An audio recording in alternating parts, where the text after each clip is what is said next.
Tamil Nadu Congress committee தலைவர், சட்டப்பேரவை உறுப்பினர் அருமை நண்பர் செல்வ பெருந்தகை அவர்கள் உரையாற்றுவார்.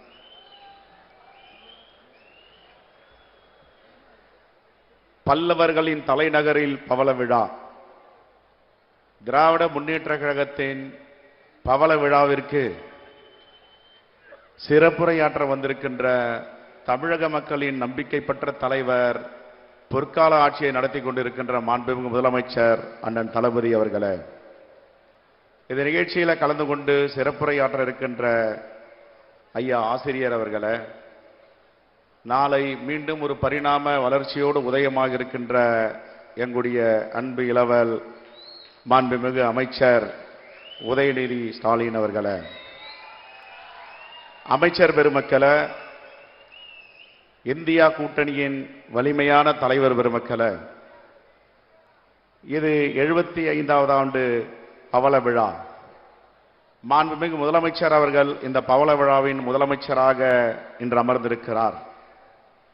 1949ஆம் ஆண்டு செப்டம்பர் 17ஆம் தேதி துவங்கிய திராவிட முன்னேற்ற கழகம் 1952 தேர்தலில் போட்டியை தவிர்த்து கட்டமைப்பை வலிமைப்படுத்தி அடுத்த தேர்தலில் போட்டியிட்டு வென்று 1967ஆம் ஆண்டு முதலமைச்சராக பேரறிஞர் அண்ணா பதவியேற்றார். பிறகு முத்தமிழறிஞர் கலைஞர் முதலமைச்சராக 1969ஆம் ஆண்டு பதவியேற்றார். 7 முறை திராவிட முன்னேற்ற கழகம் ஆட்சி செய்திருக்கிறது. ஒரு முறை பேரறிஞர் அண்ணா, 5 முறை முத்தமிழறிஞர் கலைஞர், இப்பொழுது நம்முடைய அண்ணன் தளபதி அவர்கள் 7வது முதலமைச்சராக இருக்கிறார்.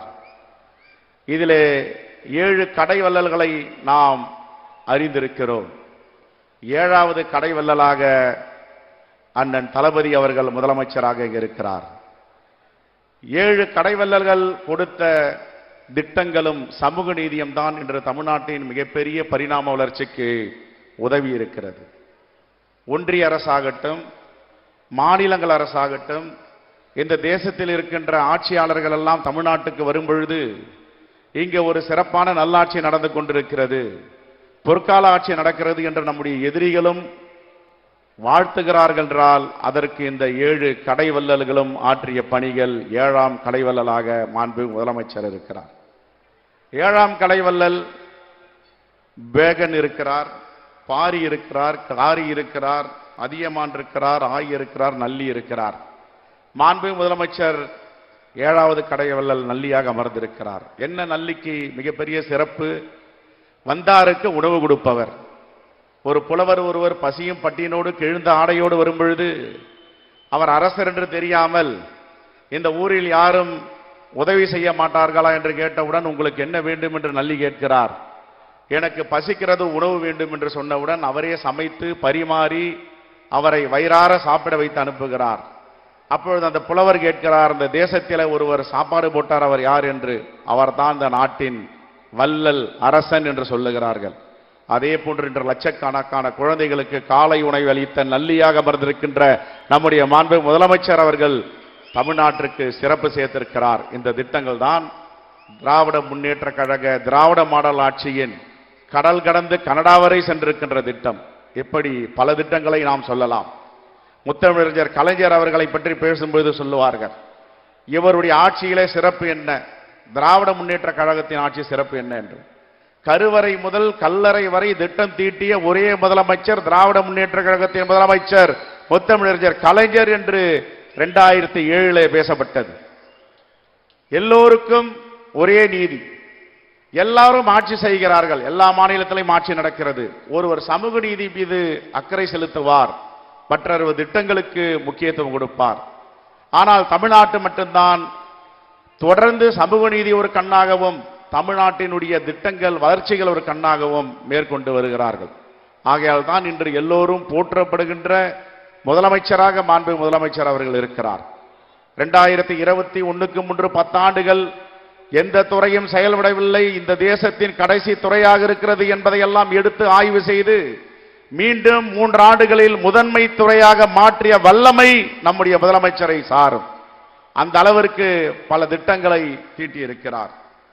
இங்கே பேசிய தலைவர் பெருமக்கள் எல்லாம் சொன்னார்கள், இந்த தேசம் என்பது வேற்றுமையில் ஒற்றுமை காணுகின்ற தேசம்.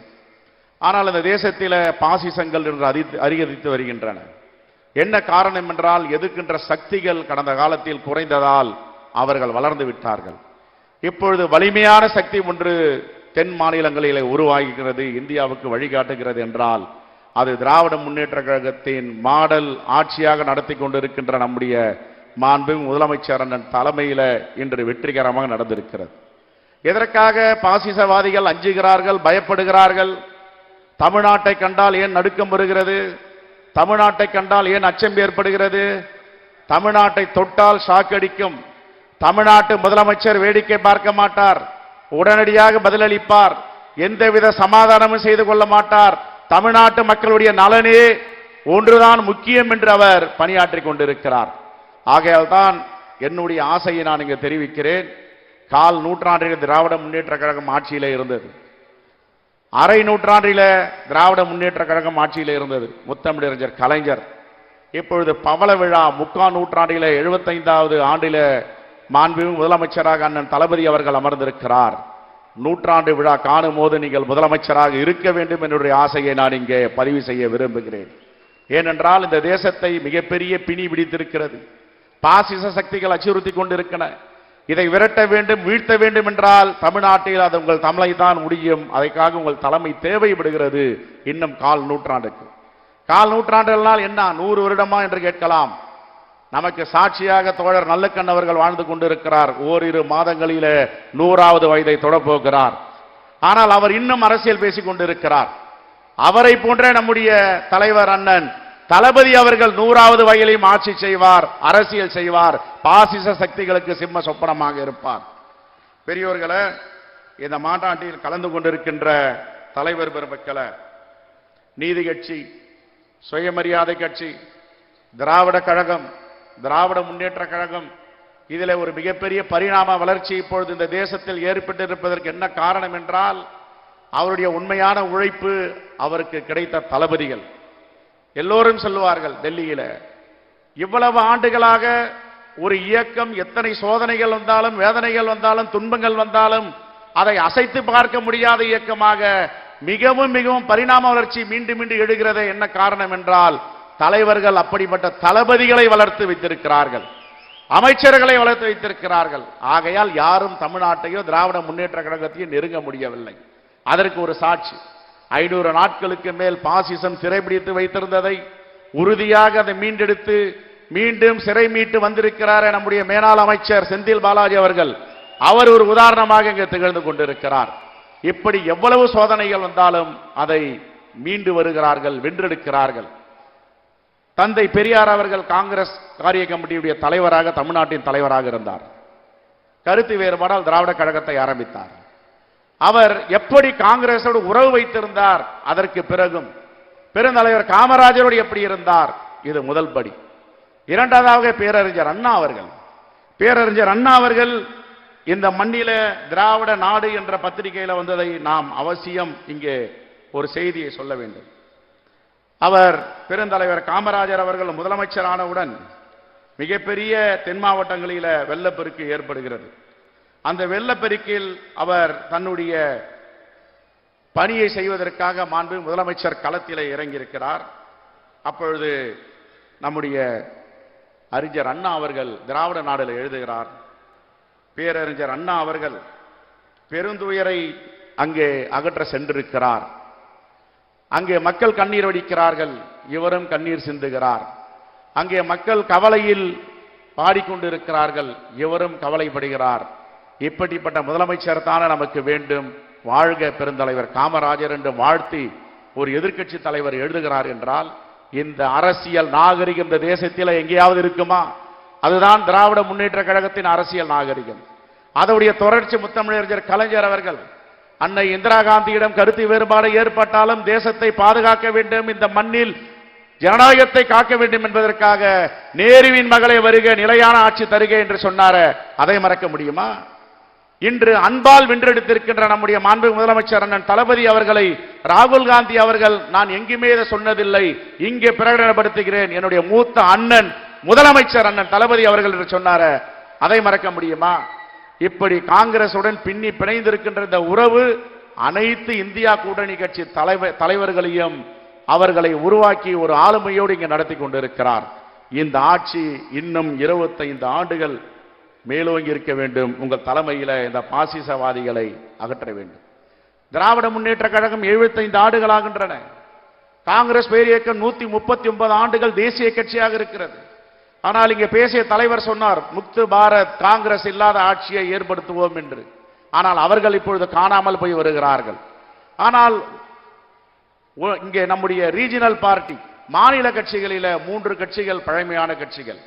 காஷ்மீரில் இருக்கிற தேசிய மாநாட்டு கட்சி, பஞ்சாபில் இருக்கின்ற அகாலிதளம், இங்க இருக்கின்ற நம்முடைய திராவிட முன்னேற்ற கழகம், 3 கட்சிகளும் பழமையான கட்சிகளையே ஒற்றுமையை பார்த்தால் இன்று 3 ரீஜனல் பார்ட்டி ஸ்டேட் பார்ட்டியில மாநில கட்சிகளில உயர்ந்து நிற்பது திராவிட முன்னேற்ற கழகம். உயர்ந்து நிற்கிறது, இந்தியாவிற்கு வழிகாட்டுகிறது. இங்க இருக்கின்ற திட்டங்களை இந்தியாவிற்கு எல்லா மாநிலங்களுக்கும் எடுத்து செல்லுகிறார். அப்படிப்பட்ட ஆளுமையுள்ள தலைவர்கள் 75 ஆண்டுகளாக இந்த கட்சியில இருந்திருக்கிறார்கள் என்றால் இதை காங்கிரஸ் பேரியக்கம் பாராட்ட கடமைப்பட்டு இருக்கிறது. அதுவும் ஒரு பரிணாம வளர்ச்சி. அண்ணன் தளபதி அவர்கள் முதலமைச்சராக வந்த பிறகு நீங்கள் ஏன் 100 ஆண்டுகள் இருக்க வேண்டும், இன்னும் 25 ஆண்டுகள் முதலமைச்சராக வேண்டும் என்ற ஆசையை வெளிப்படுத்தினேன் என்றால், குழந்தைகளுக்கு காலை உணவை சாப்பிட்டுக் கொண்டிருக்க லட்சக்கான குழந்தைகள் உங்களை வாழ்த்திக் கொண்டிருக்கிறார்கள். கல்லூரியில் காலடித்து வைக்க முடியாமல் வீடுகளிலே முடங்கி இருக்கின்ற என்னுடைய பெண் பிள்ளைகள் ஆண் பிள்ளைகள் அனைவரும் புதுமை பெண் தமிழ் புதல் என்ற திட்டத்தில் 1000 ரூபாய் நீங்க கொடுக்கின்ற பணத்தை பெற்று அவர்கள் கல்லூரி படிப்பை முடிக்க தயாராகி கொண்டிருக்கிறார்கள். எந்த வேலையும் இல்லை, ஒடுக்கப்பட்டவர்கள் வீடுகளில் அடைந்திருக்கிறோம், எங்களுடைய உரிமை தொகை 1000 ரூபாய் கொடுக்கிறார் என்று உங்கள் பெயரை சொல்லி மாதம் வாங்கி கொண்டிருக்கிறார்களே, அவர்கள் உங்களை வாழ்த்திக் கொண்டிருக்கிறார்கள். சாலையிலே விபத்திலே அடிபட்டு கிடந்தால் குலவுயிரும் குத்துயிரமாக துடித்துக் கொண்டிருப்பவர்களுக்கு நான் நினைக்கிறேன் என்று இன்னுயிர் காப்போம் 48 திட்டத்தை கொண்டு வந்தீர்கள். அந்த பயனாளிகள் உயிர் பிழைத்து உங்களை வாழ்த்திக் கொண்டிருக்கிறார்கள். இது எல்லாம் சாதாரண வாழ்த்துக்கள் இல்லை. வீட்டில முடங்கி கிடப்பவர்களை மக்களை தேடி மருத்துவம் நான் இருக்கிறேன் என்று மருத்துவர்களை அனுப்பீர்கள். கல்வியிலே தடை ஏற்பட்டால் கொரோனா பெருந்தொற்று காலத்தில் நான் உங்களுக்கு கல்வி கண் திறந்த காமராஜர் போல் கல்வியை வீட்டுக்கு அனுப்புகிறேன் என்று இல்லம் தேடி கல்வியை சென்றீர்களே, அவர்கள் உங்களை வாழ்த்துக் கொண்டிருக்கிறார்கள். ஆகவே இந்த 75 ஆண்டு பரிணாம வளர்ச்சியில தமிழ்நாட்டில் போட்ட திட்டங்கள் 1 2 கிடையாது. சமூக நீதியும் திட்டத்தின் வளர்ச்சி, தமிழ்நாட்டுடைய வளர்ச்சியும் 2 கண்களாக நீங்கள் அமைத்திருக்கிறீர்கள். வெற்றிகரமாக உங்களுடைய பயணம் தொடர வேண்டும் என்று 75வது பவள விழா ஆண்டை நாங்கள் வாழ்த்துகிறோம், வரவேற்கிறோம். மீண்டும் இது 100 ஆண்டுகள் பரிணாம வளர்ச்சி பெற வேண்டும். கடைசியாக ஒரு செய்தி, இந்தியாவில எல்லா பொருளாதாரங்களும் தேங்கி உள்ள நிலை, பொருளாதாரம் தேக்கமுள்ள நிலையில வெளிநாடுகளுக்கு சென்று வெளிநாட்டு முதலீடுகளை எல்லோரும் பொறாமைப்படும், புச்சரிப்புப்படும், எரிச்சல் படும் அளவிற்கு தமிழ்நாட்டை மேன்மையுள்ள மாநிலமாக மாற்றுவதற்காக $1 டிரில்லியன் பொருளாதாரத்தை நோக்கி சென்றிருக்கிறீர்களே, இதுதான் இந்த காலகட்டத்தின் இந்த நூற்றாண்டின் மிகப்பெரிய சிறப்பு. பல சிறப்புகள் காஞ்சிபுரம் மாவட்டத்திற்கு இருக்கின்றது. போதி தர்மர் இங்கு பிறந்தவர், இங்கு பிறந்து உலகம் முழுவதும் புத்த மதத்தை பரப்பினார். மதத்தில் புரட்சி செய்த ராமானுஜர் இந்த மாவட்டத்தில் பிறந்தவர். கோவூர் சேக்கியார் இந்த மாவட்டத்தில் பிறந்தவர். இந்த நூற்றாண்டின் சிறப்பு பேரறிஞர் அண்ணா காஞ்சியில பிறந்தவர். ஆகவே இந்த பவள விழாவை வாழ்த்துகிறோம். உங்களோடு காங்கிரஸ் பேரியக்கம் தோளோடு தோள் நிற்கும். நீங்கள் எடுக்கின்ற முயற்சி, திராவிட முன்னேற்ற கழகத்துடைய திராவிட மாடல் ஆட்சியுடைய முயற்சி, எல்லாவற்றுக்கும் காங்கிரஸ் பேரியக்கம் துணை நிற்கும். இந்தியா கூட்டணி தலைவர்கள் எல்லாம் உங்களுக்கு துணை இருக்கிறார்கள் என்பதை சொல்லி விடைபெறுகிறேன். நன்றி, வணக்கம், ஜெயஹிந்த். திராவிடர் கழக தலைவர் ஆசிரியர் அவர்கள் உரையாற்றுவார்.